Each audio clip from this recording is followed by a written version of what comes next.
Hello there. Hello there. Welcome back to the Sky Guys podcast. We are almost through our coverage of the Bad Batch. We are on the penultimate episode today, episode 14 of season 3, entitled Flash Strike. One of your hosts, Mike Phillips. Pete Consadori is not only with us today, but he is out for the week. He was trying to get off that Imperial ship and had to still stumbling out trying to find himself a stormtrooper disguise. But with us instead here, as always, Nick Fraietta is here. Nick, how are you?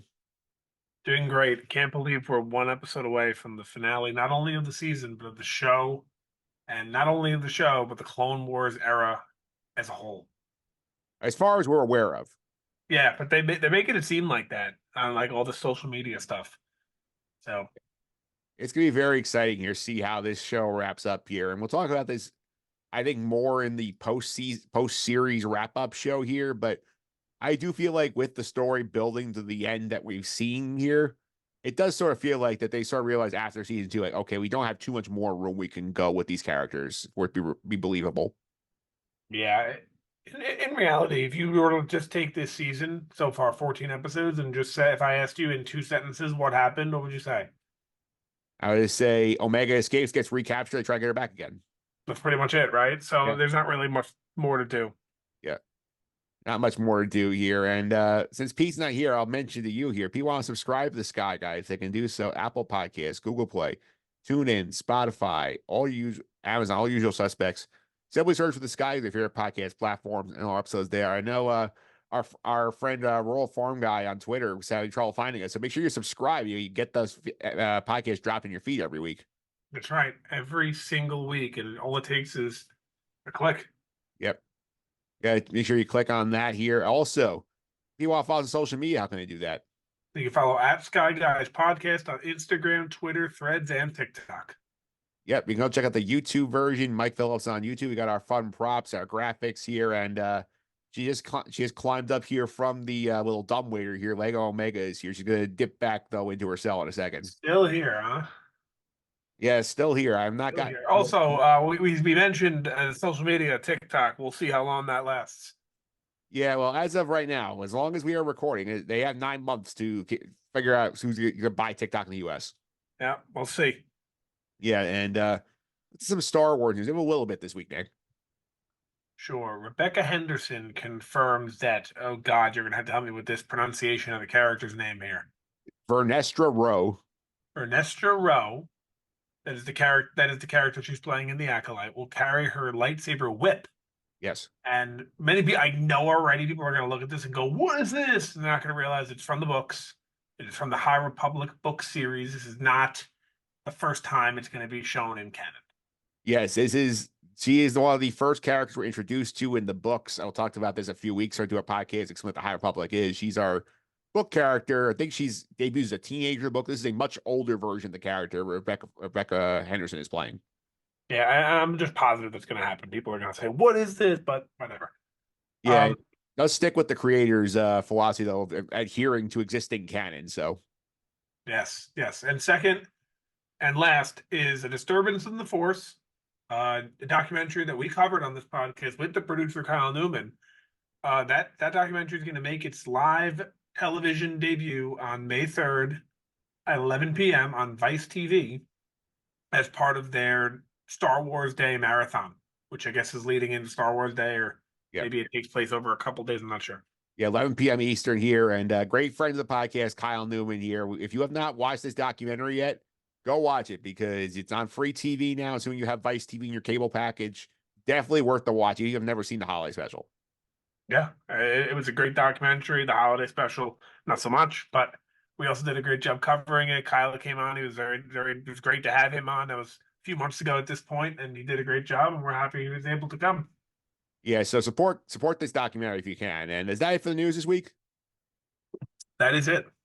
All right, so let's get into this episode here. Flash Strike, the penultimate episode of the show. We have exactly 22 minutes of content to cover here. Although, Nick, I will say, if you were watching this episode and you've seen shows end and like start building up the finale here, this to me felt a little lackluster for the second to last episode of of a show.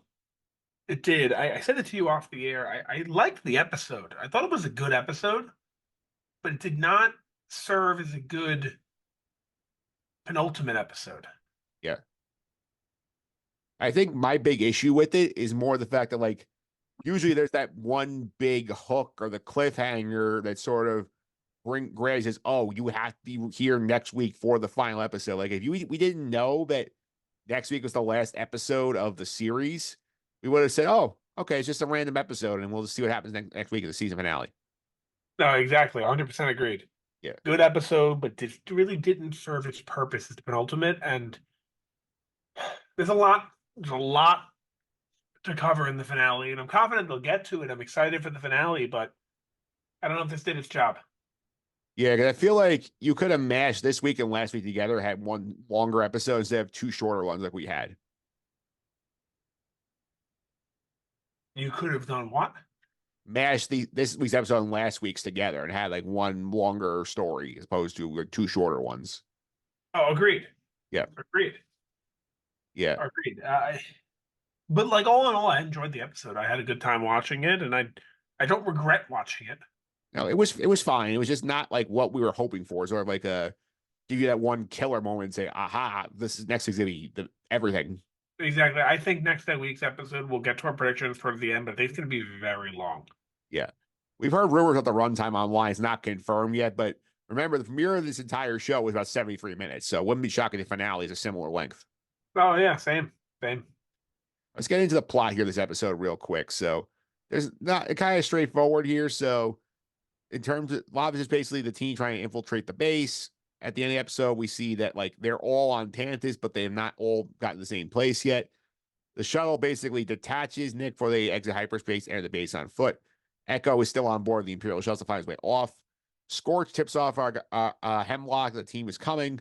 They scramble fire to intercept them while the base is locked down. All pretty standard stuff here. The shuttle gets shot down. The team and Rampart escape on jumper cables. So in terms of escape methods here, what do you think of this? Fine. I don't really have any thoughts on it. Just good idea to get them shot down, just so they have to work their way into the base. Gives them something going on during the episode. But no major thoughts on it. Yep.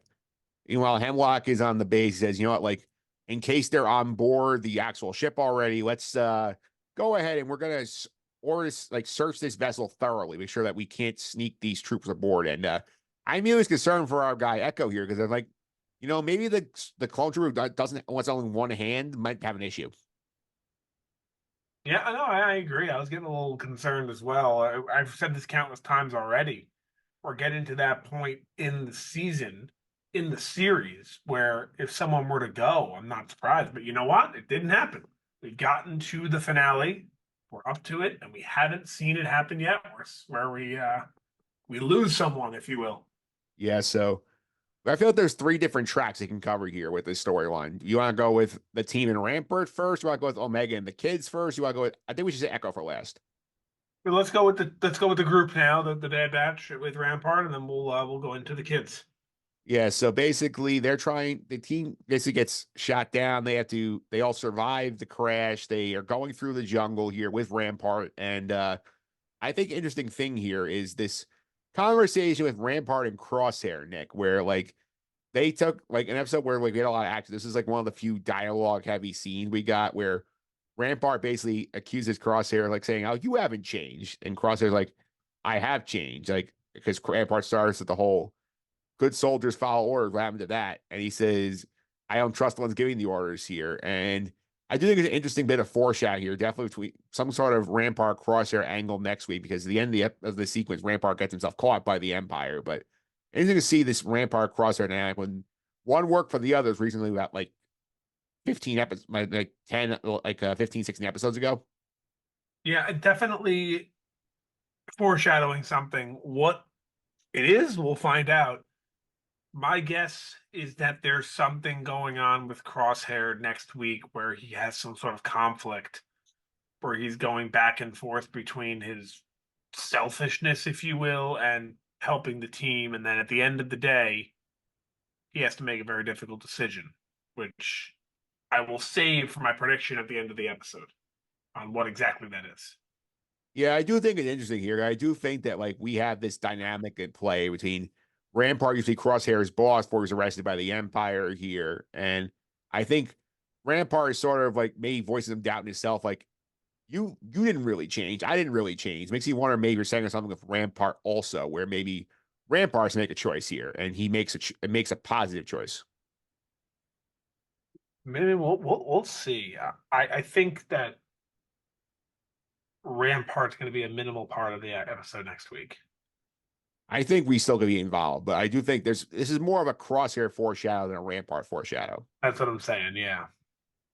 Yeah, well, that's going on here. And while they're trying to run, they get basically to the like face of a cliff where they have to climb up to get to the base, basically. They realize they can't take so long to get around it. Rampart tries to go take a nap, and what would you describe this creature as he falls asleep on and triggers like all out chaos? I called it like a lion troll in my notes. I call it like, I mean, yeah, I guess. I don't know what it is. A giant cheetah. Yeah. I guess lion troll is a good term for it. I don't know. Yeah, and it's funny here because Rampart is like, shoot it, and then the hunter correctly points out, it's like, hey, like we're trying to hide from the Empire here. Like if we start firing, they're gonna figure out where we are. So I thought about that, and I definitely agree with Hunter. But at the same time, this beast, whatever you want to call it, the lion, we'll call it the lion. The Yeah, lion's going nuts. yeah, So like, yeah, the gunshots are, oh, there's someone there, but to me, the lion going nuts is also, oh, there's someone there. yeah.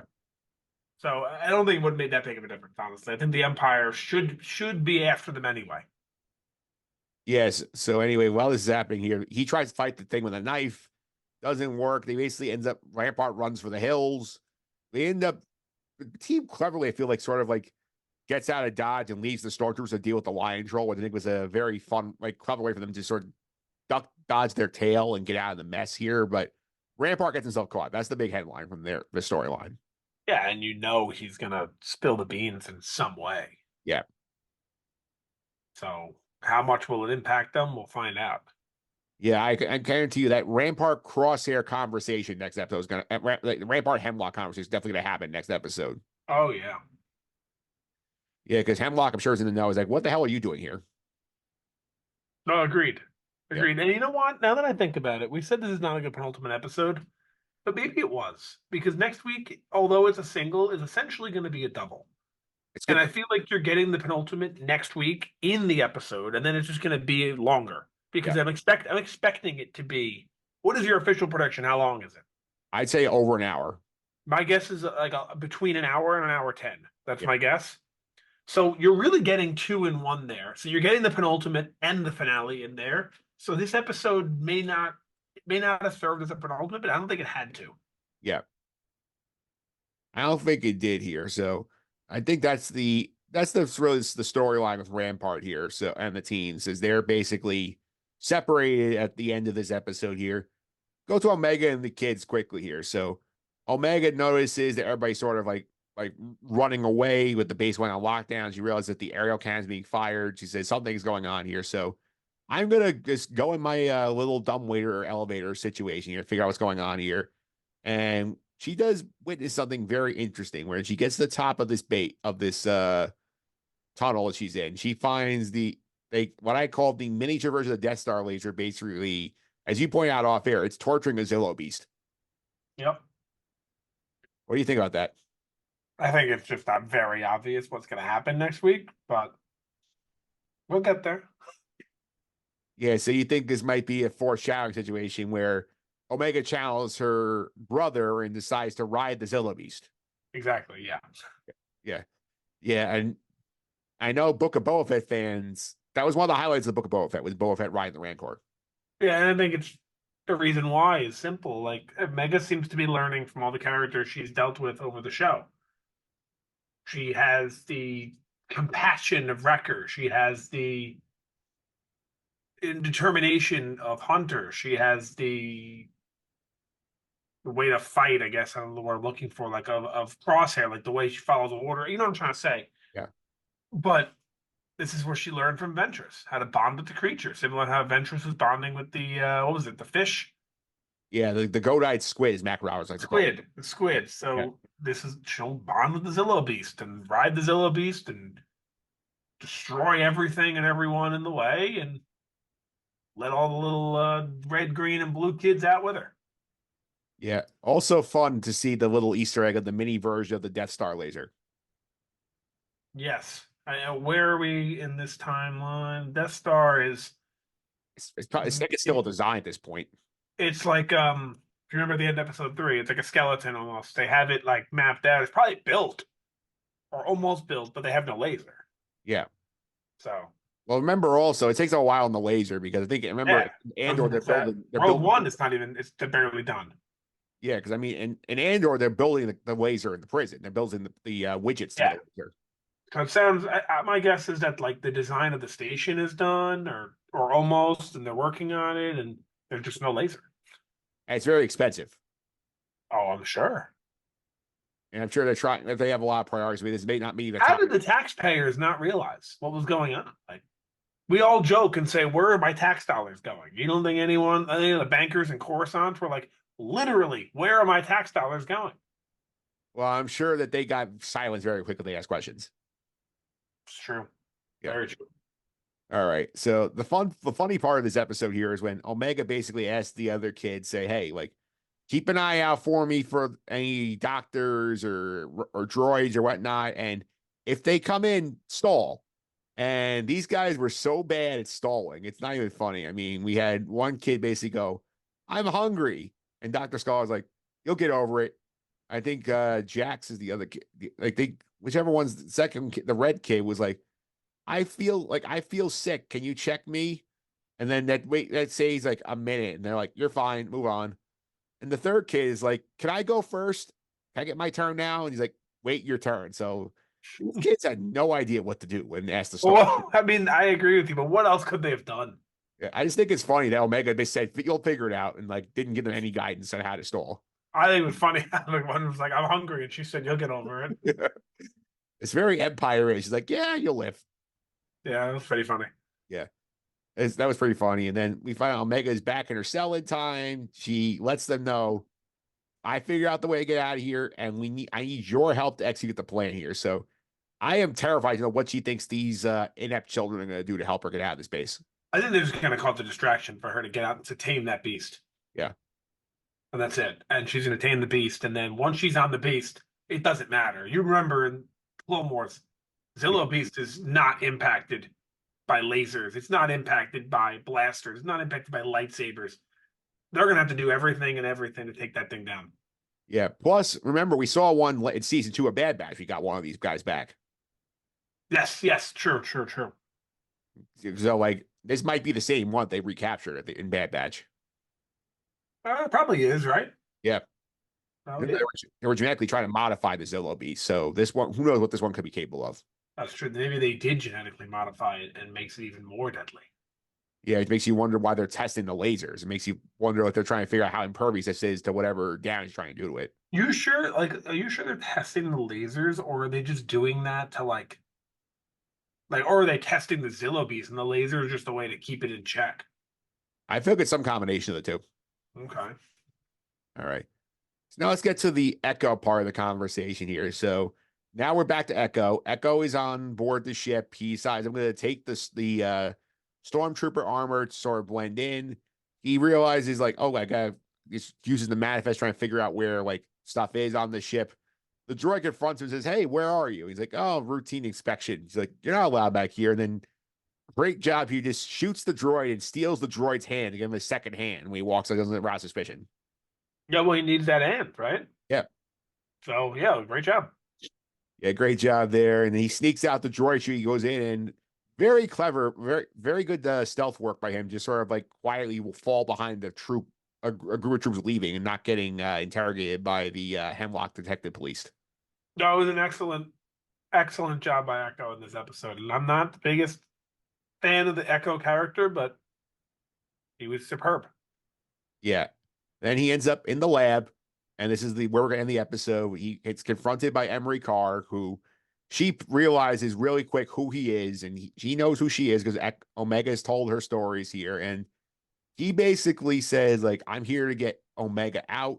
And Emerie Karr quickly flips and says, "Okay, you got getting her out without my help, and you're gonna help me get all these kids out." He's like, "What kids?" And she's like, There are more children here than just Omega. So very interesting situation here where Emerie Karr has decided I'm going to help get my sister and these children out of here because they don't belong with the Empire. So first thing I noticed was Echo started the conversation by talking about the other prisoners, Yes.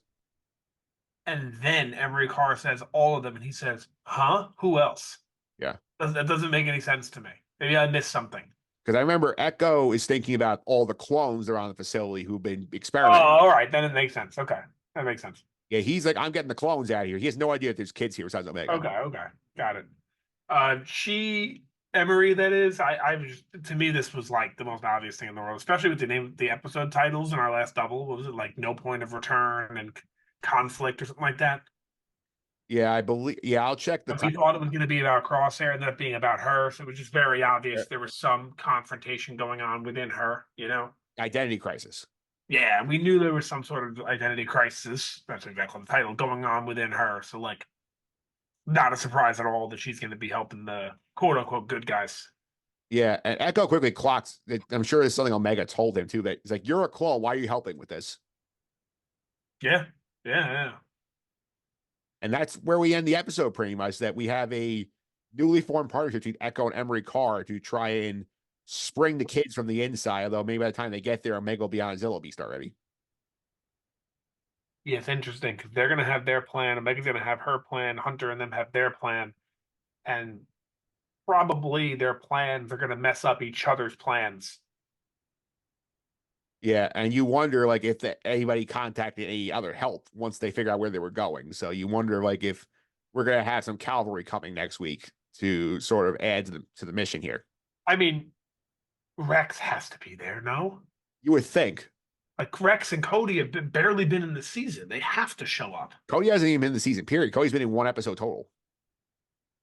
And I hate to like say it, but like some of the other characters too, like not saying they need to show up at the base, but like how do we end the series without having Fee show up again? Without having even Sid show up again when they know they're alive? Like they have to be in the episode, right?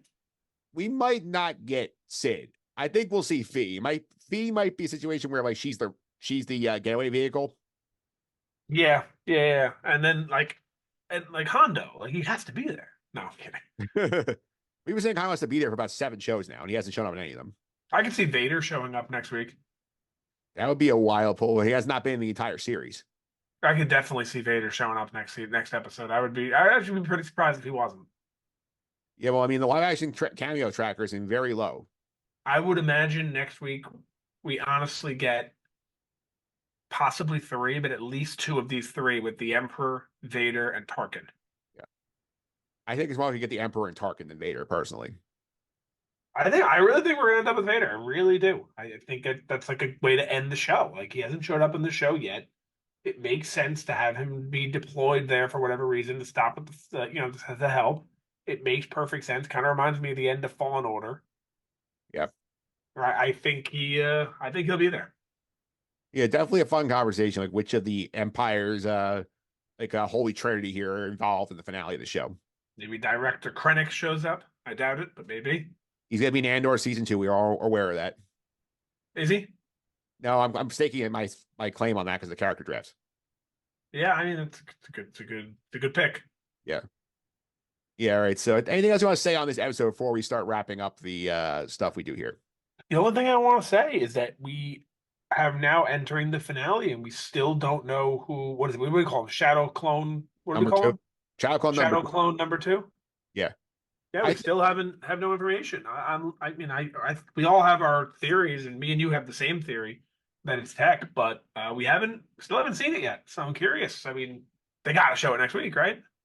I'm sorry to think that it's not going to be anybody. And I think because with how much you're already trying to do next week, are you going to waste time with like that big a reveal if it's somebody we know in the middle of this big finale?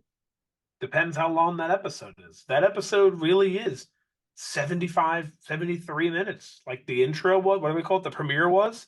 Yeah. Then yeah, I think they will. But if that episode next week comes in at 48 minutes, no, they don't have time. Yeah. Yeah, lots hanging on that wrong time here. Yep. Yeah. All right, so we'll see what's going on with him next week. We'll do our one tracker of the week here. We got two more clones on the board. We got Scorch again, and we got Emerie Karr again. So 38 clones, Nick. 38 clones. And remind me, we have one episode left. Where are we with the planets? The planets tracker is sitting on 12. I would be shocked if we get more than that. Yeah, it's if we do, it's gonna be 13. It's like so. I think 12 is where we finish, and that's pretty good. Yeah, because I mean, we already have Tantiss on the board. We have Padu Yeah. on the board in case they go back, and like the only thing would be like if Omega ends up somewhere different.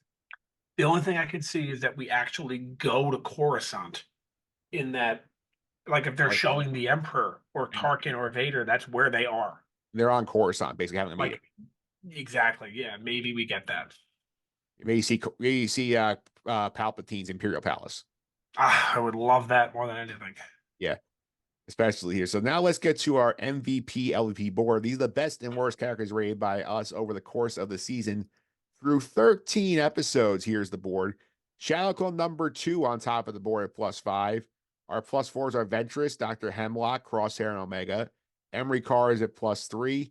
Nala Say and Fennec Shan are +2. Kevin Kiner, Rampart, and Hauser at +1. Echo is at 0 after his performance last week. CX1, the Goat-Eyed Squid, Sid off screen, Jax, and Dr. Scalder are negative, along with the Oblivious Lieutenant last week, who Rampart by berated over and over again. The Empire and Fee Genoa and Rex are -2s. Hunter and Wrecker -3. K9X1 from the premiere is at -4. And Imperial Security bring up the rear at -9 here. So Pete will give us his picks next week when he's on for the finale. He'll update what he did for this episode. So Nick starts out here. Who's the MVP of the week? This is a tough one. I'm going with Echo. Yeah. I think he did a great job in this episode. I mentioned it earlier. He just like was thinking on his toes. He was moving around quickly. He was doing a great job of not being caught. But there are a lot of different ways I think you could go with this MVP and be correct. Yeah, I think Echo is definitely one that I want to throw in here for the sake of variety. I'm gonna give it to Emerie Karr this week, just for this fact that like she immediately is willing to like jump on board and help the cause and make sure that they can get like these people out of here, get the kids to safety, because that's more important than her job security. So Emerie Karr gets a point. Um, I like it. I also was thinking Crosshair. I was also thinking Omega. Like, yeah. So like a lot of different ways you could have went with this. I really don't see like yeah, a good episode by a lot of characters. Yeah. All right. So now we'll go the other way to the LVP section here. And this is a tough episode to find LVPs for. It was. It was. I really hope you don't go in the direction that I think you might go, but I hope not.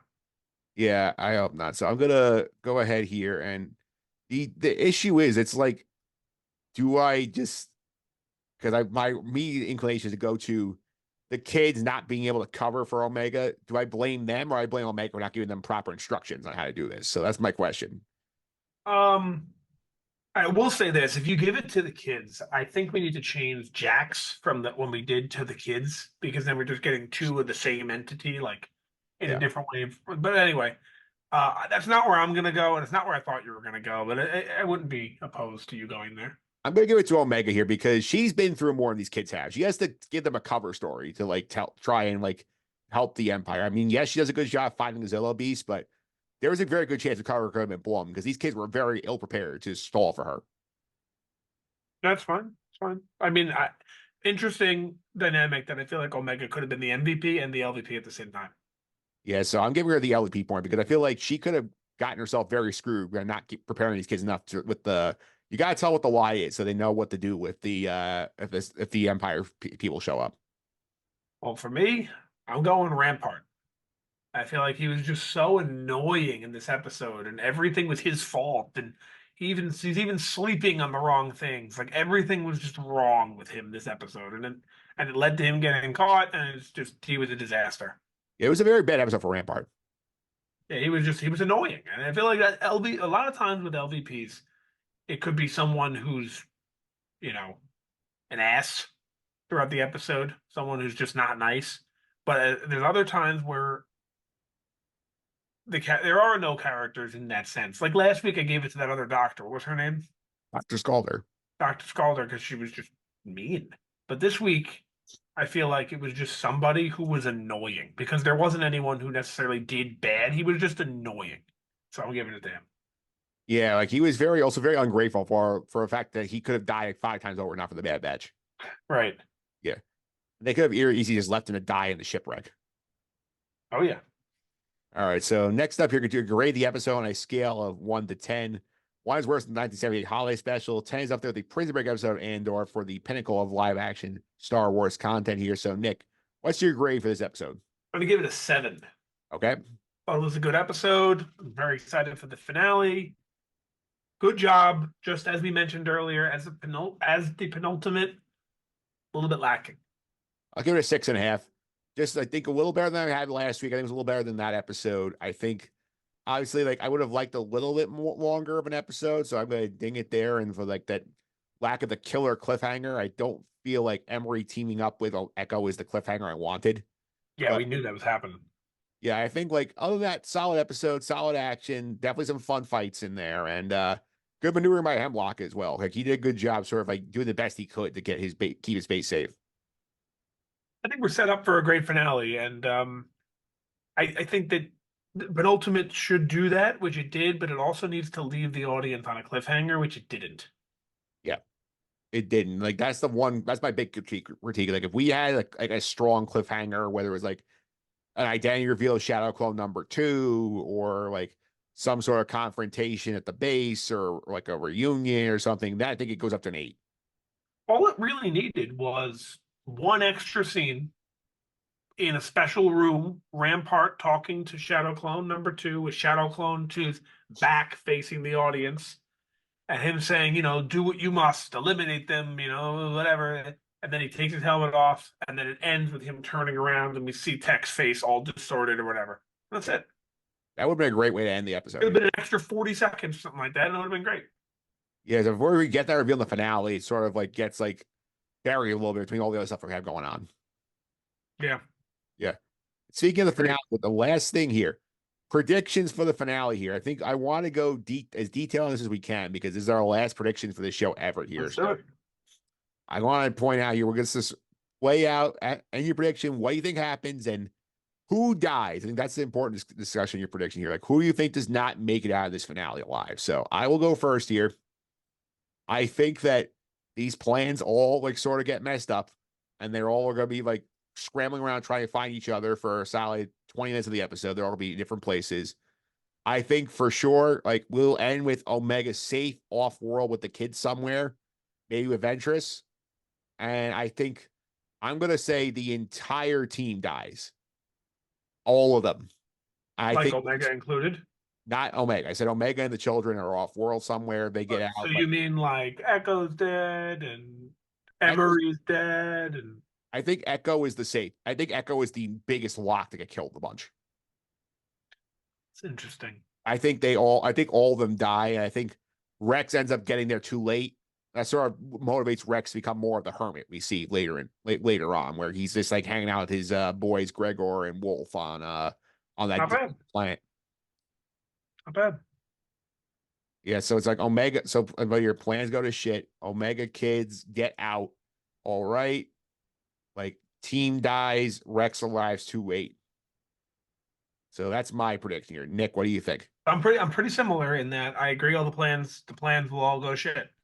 I agree that Omega and the kids will get out. The way I think the team dies, though, I also agree that Rex arrives too late. But the way I think the team dies, though, is very different. I think that first off, I think Crosshair is going to sacrifice himself. I think he's going to have a moment of inner conflict, and he's gonna sacrifice himself for the greater good of the team. I think what's going to happen is word is going to get to the Emperor and Vader on what's going on, and essentially what happened in Rogue One is going to happen, and they're going to blow the planet up. You think that they basically blow the entire base? The base, not the whole planet, but the base. They're going to blow the base up, and everyone on that base is going to die, including Hemlock. That's interesting because considering how much Palpatine's invested in the secret project that he would blow the base up. No, it doesn't really work because when you get to the Rise of Skywalker, the body is not good. You know what I mean? It's like kind of messed up. And you would think if we solved this now in 1918 BBY, by the time we get to 35 ABY, which is when the sequel trilogy takes place, this would be mastered. Something goes wrong here. Yeah. So in your theory, basically, it's like there's one ship to get off. Let's say it's like Emerie and the kids are on the ship, and then like the team stays behind to hold off an assault, basically. Exactly. And then I don't know about the whole planet getting blown up because that would require the Death Star super laser. The I base think gets bombarded. the base gets bombarded and everyone dies in the base. Yeah. And then Fee was there to hug Omega. Yeah. And then Rex is standing there like feeling like forlorn about it. Yeah, and then Elimato shows up too. Yeah, she shows up with her Jawas to try and Hondo. pieces. And Hondo. All right, so that's our prediction for next week. So we'll be back in 1 week's time to cover the very final episode of the Bad Batch here. It's crazy to think this show is literally one episode away from completion. I'm happy and I'm sad. Yes. Does it cushion the blow that we're getting more Star Wars like fresh content in animated form 3 days after this is over? Yeah, it is. It is nice. Yeah. All right. So I'll be back next week. Nick, one more time. People want to follow us on social media. How can they do that? At Sky Guys Podcast on Instagram, Twitter X, Threads, and for now, TikTok. Yep. You can also check out me on social media, mphillips331, MPHILIPS331. This week over the Just on the Suffering podcast, we did our NFL draft preview, talked to Bill Benner of the Sporting News to break down the top prospects. I'm joined by Alan Austin to do our annual mock draft for the first round. So fun pod if you have not checked it out yet. When is this episode dropping? Tonight. Oh, so I can just make the prediction instead of I like to do the when it's dropping after the fact. I like to say I can't believe this happened, but can you believe the Giants ended up with Caleb Williams and Malik Neighbors? Yeah. That'd be wild. They would have no one else on their roster. Yeah, that's for sure. We'll be back next week to wrap it up. He'll be back for the finale as well. But until then, may the force be with you.